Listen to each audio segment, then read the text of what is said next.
ప్రభునందు మాకు అత్యంత ప్రియులైన దేవుని బిడ్డలందరికీ నా హృదయపూర్వకమైన శుభాలు తెలియజేస్తున్నాను. అదేవిధంగా విజయవాడలో ఉన్న దేవుని బిడ్డలందరికీ ఒక గొప్ప శుభవార్త. ఈ నెల అనగా మే 6, 7, 8 తేదీల్లో అద్భుతమైన సువార్త స్వస్థత మహాసభలు గొల్లపూడిలో జరగనున్నాయి. గొల్లపూడిలో ఉన్న వారికి ఇది ఒక అద్భుతమైన అవకాశమని నేను తెలియజేస్తూ ఉన్నాను. 3 రోజులు మీరు ఆ ప్రాంతానికి రండి. దైవికంగా మీరు దీవించబడతారు. ఎందుకంటే ఆ ప్రాంతంలో అద్భుతమైన స్తుతి ఆరాధన ఉండబోతుంది. చక్కని ఆత్మీయ గీతాలు ఆలపించబడతాయి.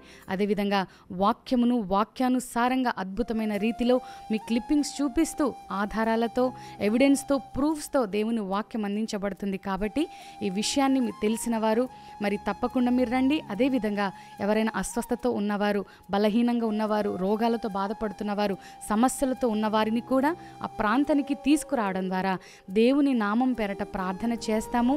దేవుడే గొప్ప కార్యాలు చేస్తాడని తెలియచేయడానికి నేను ఎంతగానో సంతోషిస్తూ ఉన్నాను. కాబట్టి విజయవాడ ప్రజలారా, ఈ యొక్క ఆపర్చునిటీని మీరు యూటిలైజ్ చేసుకోండి. మరి ఎంతో భయంకరమైన దినాల్లో మనం ఉంటున్నాం. ఇటువంటి దినాల్లో చక్కని అవకాశము దేవుడు మనకిస్తున్నాడు. మీటింగ్స్ ద్వారా దీవించబడడానికి, ఆనందించడానికి దేవుడు మనకిస్తున్న ఈ అవకాశమును సద్వినియోగం చేసుకుంటారని ఈ విషయాన్ని మీకు తెలియజేస్తున్నాను. స్థలం వచ్చేసి గొల్లపూడి ఆంధ్ర హాస్పిటల్స్ దగ్గర గ్రౌండ్స్లో యొక్క సభలు జరగనున్నాయి.